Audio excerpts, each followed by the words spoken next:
rugged shores and woodlands of the north, it's history of copper mines and iron ore, the Great Lakes fishery. To the farmlands of the southern counties we'll look around, my friend, at all that waits the sportsman in the state of Michigan.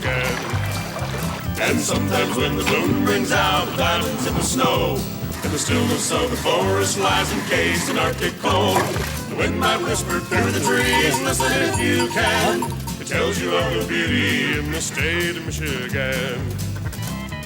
Hi there, come on in. It's time for a little role reversal here on Michigan Outdoors. You see, John Ford, our cameraman, drew his turkey permit this spring and I didn't. So John did the hunting and I took the videos. Now, it turned out quite well for both of us. We both accomplished our missions, and you'll hear the story in just a few minutes. You'll also hear from the president of a new organization called Putting People First, Kathleen Marquardt, who's been a champion of the pro-human movement. Charlie Keenan will bring us up to date on the latest proposal for reorganizing the DNR. Oh, we have an excellent recipe for festive partridge, so stay tuned. I'm Fred Trost. It's Thursday night, time for Michigan Outdoors.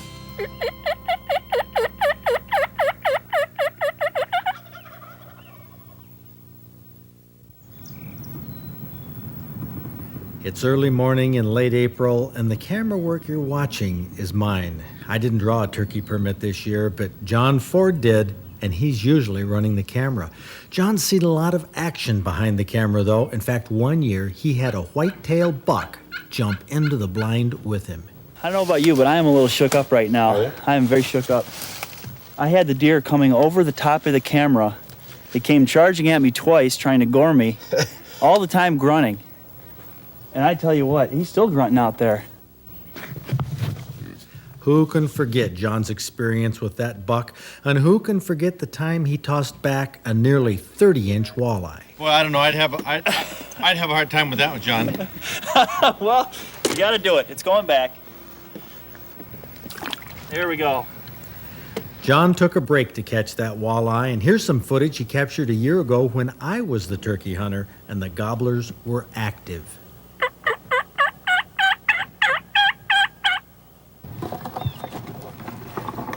This year, the roles are reversed.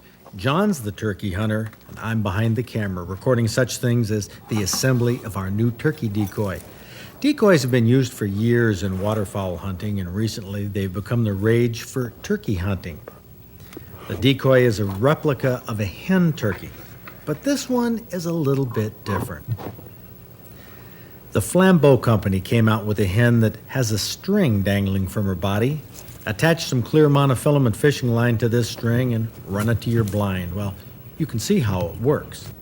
Pull the string, the hen's head bobs. Now, according to some field research done by Flambeau, a decoy is more convincing or more appealing to a gobbler if the decoy moves, and if you can only make one part of it move, it should be the head. This motion should give this decoy an extra edge in luring a gobbler our way. John's blind is a makeshift deadfall arrangement. Looks natural. While he sets the decoy, he wears a blaze orange hat. Now, it's always a good idea when you're setting out turkey or deer decoys. Once he's in the blind, though, he stashes the orange and puts on camouflage headgear. Now, there's lots of variations on masks and head nets, but the more camo you have for turkeys, the better. Our eyes can't see near the detail that a turkey's eyes can pick up, and they're especially good at detecting motion. Like deer, turkeys often come out along field edges, so we put the decoy in the same corner where we're sitting, hoping a gobbler will see it and stroll over. I'd like to just move up there about 50 feet. Well, I don't know, because you never know. They could, since they haven't been out here yet, they could make their way back over here from the other field. And I like your idea that they're not really necessarily going to come the same way twice. Since our first day was slow, John moved several times. These moves kept our hopes up when the turkeys didn't appear.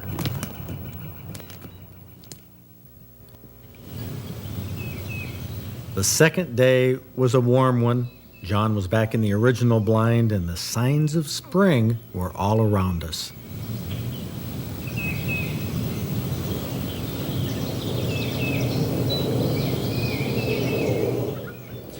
Turkeys appeared as well, and I coaxed them with a few calls from behind the camera.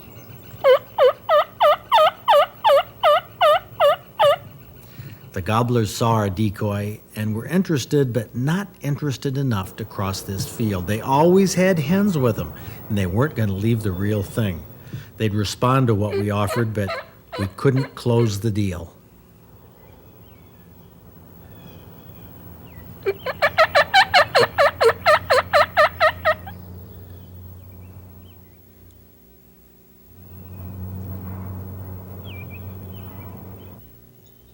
This is nerve-wracking for John and for me. We saw turkeys at all times during the day, always out of range. Now this is a Jake, a young gobbler that's in a hurry to get somewhere. I got one gobbler going early in the morning. In fact, you could see its breath steam when it gobbled.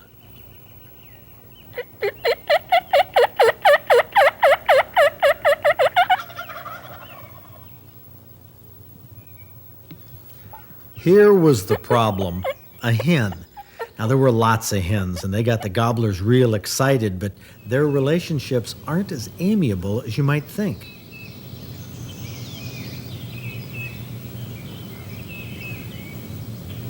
That Tom chased the hen in what looked like a rather unromantic posture. Now, here's a gobbler that likes our decoy, but who wouldn't? That bobbing head looks totally realistic to me. But as the turkeys left the field, John would shoulder his gun, making sure he was ready when the opportunity presented itself.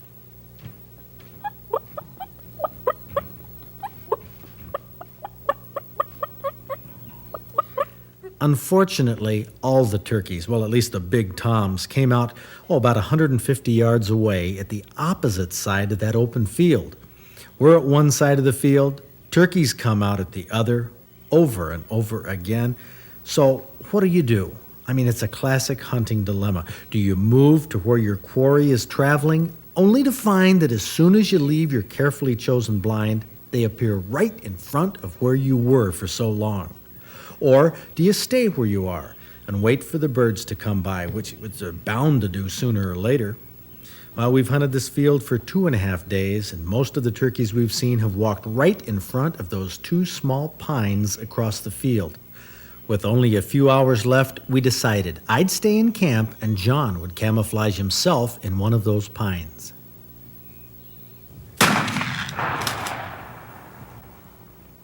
Well, how about this? Isn't that something? All right. Ooh, nice one, too. April 28th, last day. Oh man, that was exciting. I was just telling Kath that I was sitting at that tree right there, and I heard this Tom out here for, it must have been 20 minutes. Oh my gosh. And he was gobbling at even the crows, anything Oh, that, we can't hear the crows, yeah. yeah, any little noise. And he went back and forth and back and Was he forth. just playing the whole time? Yeah, Was he? was, yeah. And his head was bobbing in and out of, behind brush, and so I couldn't. Oh God, my heart is pounding so bad. But here he is. Good job. You did great. Oh boy.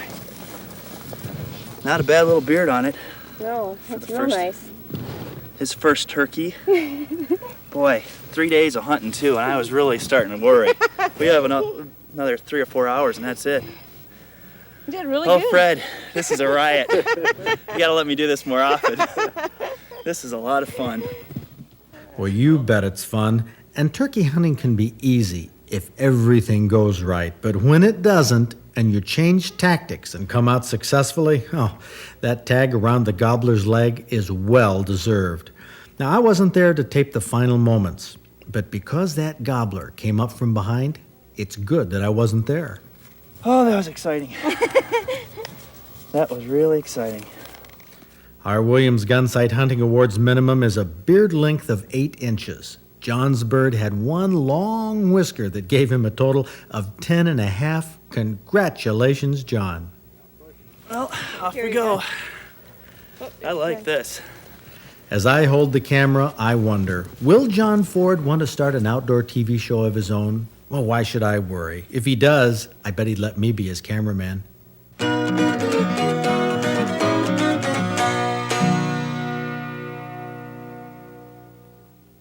Well, I didn't even get a permit this year, but congratulations to John Ford and to Kathy Beitler, who bagged a gobbler with a 9 3/4-inch beard. So it was a good season for them. Now here's that decoy we were using. This is made by Flambeau, the same company that makes that deer decoy we were having so much fun with deer season. Decoys like this for turkeys can be a lot of fun, and they can get birds for the trophy book. By the way, the fish that are coming up here in the trophy book were all caught in late April and May. Peter Gigliotti from St. Clair Shores caught an 11-pound, 3-ounce Detroit River walleye. It was 30 inches long. He got it jigging a minnow. You've heard me talk about perch fishing in Badenoch, while the one on the left is 15 inches, 2 pounds, 1 ounce. Ron Lockman from Alto loves this kind of spring fishing. Now this is a big fish that pulls hard, a red horse sucker, 27 inches long, over 8 pounds. John Arnott III from Allenton caught it in St. Clair County's Bell River. Not many people like to touch a burbot, but Carol Ann Jazuski from Pinconning caught it on a minnow from Saginaw Bay. 34 inches, weighed 10 pounds, 5 ounces, and believe it or not, burbot are terrific eating. Here's a 17.5-inch brook trout that Craig Von Dett from Perry caught on the Tequamanon River fly fishing the end of May. And here's a huge brookie, 21 inches, 5 pounds, 2 ounces. Lee Sharp from Hartford, Wisconsin caught it on a crawler from Gogibic County's Goodegast Lake. That's an opening day brookie. Al Harper on the left called in this gobbler for his buddy Greg Bedoin from Lincoln Park. They were hunting Jackson County. Greg's gobbler had a 10 1/4-inch beard. Brian Chastain from Chesaning called in this tom in Osceola County. The 20-pound gobbler had a 10 5/8-inch beard. And 14-year-old Jeremy Allen from West Branch in his first year of turkey hunting got a gobbler with a 10-inch beard. And Jeremy had quite a tale to tell, but I did have to give him a little help. There was a clump of pines out in the field, and we sat there, and it was getting a little light, and he called it, or my dad was with me, and we called, and we heard it gobble, and so we got set up and that, and sat there, and finally we got the turkey we got the Thing. yeah, put out in the middle of the field. And my dad got about 30 yards behind me and called it, and it came right in, and I shot it, and That was it. yeah. Well, by the time Jeremy's my age, he'll be able to peel off hunting yarns like you won't believe. And it all started when Jeremy Allen was 14 years old and was our Michigan Outdoors Trophy Turkey Hunter of the Week.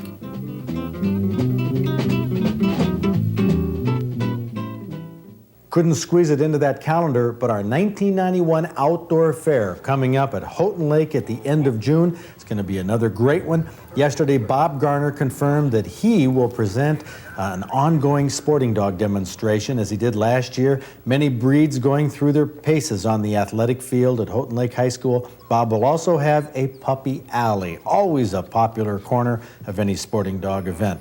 The Livingston Archers will be back with a variety of novelty shoots and bow hunters 2D and 3D courses, along with the popular long bear shoot. 125 to, maybe 140 yards. The distance varies, but if a lucky archer pops the bullseye at this distance, their prize will be a Yamaha Big Bear four-wheeler donated by Hackers of Houghton Lake. That prize causes some archers to spend the entire 2 days trying to win that four-wheeler. Now we have a host of other events, shotgun, rifle, and archery, trick shooting, exhibits, and ongoing seminars on a variety of subjects. Now this year we also have a special guest from Washington, D.C., Kathleen Marquardt, who's the president of Putting People First, a brand new organization that should be regarded as a real friend to sportsmen. To help Kathleen form local chapters in Michigan and throughout the country, we're featuring her as our special guest in the auditorium at 2:30 on Saturday. Putting People First is a group of average citizens, concerned citizens, who are fed up with the animal rights extremists who are telling us that you and I are equal to rats and mice. We call ourselves citizens who drink milk, eat meat, wear leather, wool, fur, silk, down, hunt and fish, own pets, go to circuses, rodeos, zoos, and benefit from biomedical research. A like I said, average Americans. And our organization is founded solely to combat the animal extremists. You know, I got to admit that most hunters would look at you the way you look middle class, urban woman, say, she's got to be an anti-hunter. She's got to be a humaniac. I mean, just, you know what I mean, don't you? I'm too old. They're from 20 to 35. I'm older than that. And for the average animal activist, I'm a hunter. I fish. You do? Yeah. I didn't know that. You didn't know that? I'm No. from Montana. I'll be darned. But hunting is only one aspect Yes. of putting people first. Yeah, because it's only one aspect of the animal rights issue. The animal rights issue is an anti-human issue. They want to do away with all animal use by humans. They believe that we're aliens on this earth, that we're not part of nature, we're not part of the food chain, and if humans would go away, animals, the lion and the lamb will romp around together, and the lion won't be eating the lamb for lunch. Yeah. What is the main focus right now, this year, of the animal rights? It doesn't seem to be anti-hunting that I've seen. It seems to be bombing medical facilities and releasing animals from farms and things. Well, just in the last, I'd say 6 months, they've broadened. They focused very much early on medical research, fur, and trapping. Now, they are in many states. They're trying to overturn the hunter harassment laws, so they are focusing on hunting a lot. They are harassing a lot of hunters in different states. We've had a lot, but they are. The good thing is they've spread themselves very thin. You know, they have this breakfast of cruelty ad, bacon and eggs, you know, is bad. And Tony La Russa, of course, is talking out against eating meat and things, but yet he wears a leather baseball glove and everything. They are really, I mean, they're hitting everybody all at once, and it's great because they're finally waking up the people to know it isn't just a medical research issue or an anti-fur issue. They're hitting everyone across the board, the poultry people, the egg people, the dairy people. I mean, and people are waking up to the fact that they don't care about animals. They just hate humans. Powerful statements by Kathleen Marquardt, but it's the other side of the animal rights story that has been silent up to this point and needs to be heard. Now, we've been running a Putting People First article in the Outdoor Digest each issue. We have no local chapters right now in Michigan, but they're needed. If you're interested in becoming a local representative or forming a local chapter, send your resume to us here at the Outdoors Club. Kathleen Marquardt, when she's here at the end of June, will have time to interview people so we can set up some local chapters. An organization like this is desperately needed, not just by sportsmen, but by everybody in this state. Now, speaking of organizations that need a little boost or reorganization, what's happening on the DNR front? Well, Charlie Keenan, our SOS Bureau Director, has been in touch with legislators on this issue. So where do we stand this week, Charlie? Well, we're getting very close to having a hunting and fishing agency that has its own status, if you will, an agency within an agency, and that's what the Dodak Alley proposal is right now. Well, that really seems strange to me, the way they proposed having hunting, fishing, and recreation still within the DNR, but as an agency itself. How can they do that? Their plan that's out there has an agency with its own budget, its own executive director for hunting and fishing and recreation, and it's a Type 1 agency. The budget is submitted separately. So, but this actually, they plan on it existing under the umbrella of the DNR.